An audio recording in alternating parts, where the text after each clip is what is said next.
Hey there, Alex Kidman with my quick video unboxing of the Nokia 1.3. Now this is a super affordable phone, under $200, $169 Australian. Obviously wherever you are, the price may vary. It's just shown up from Nokia, or I should technically say HMD Global, the people who have the rights to produce phones under the Nokia name. It's kind of complicated. Now, I don't know if this one's actually been opened before. There's certainly a bit of bumping on the box there, as you can see. But certainly it's the first time I have opened it. So let's have a look at what you can get for 169 bucks. The seal, I noticed, had already been broken. I honestly haven't opened this one yet. But in there, we get a basic phone. And look, the Nokia 1 series phones, they're all pretty basic phones. That's what you get for your money.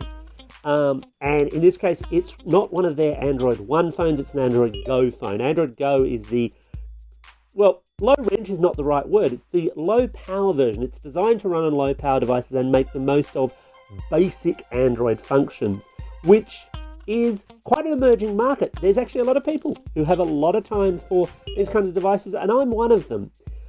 Don't hugely love that grey, it's a very basic design, but if you want a bit more, you know, you've obviously got to spend a little bit more. But yeah, nice, basic, simple phone in there. What else do we have? Well, we've also got the charging plug. Again, Australian charging plug, because hey, I'm based in Australia. You get a standard set of headphones, which means without even looking, I can say, hey, this thing must have a standard headphone jack.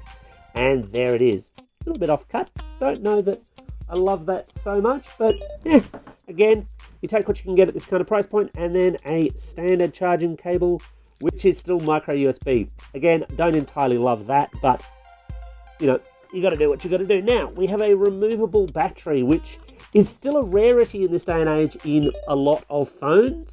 I'll just bring that up into camera a little bit better. Sorry about that.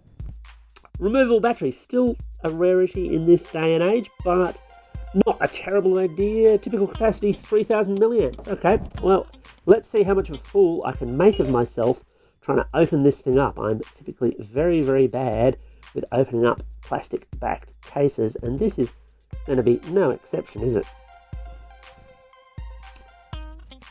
Yeah, I'm going to do that later. I'm just going to do that later. You'll just have to wait for that typical Nokia startup sound to fire in.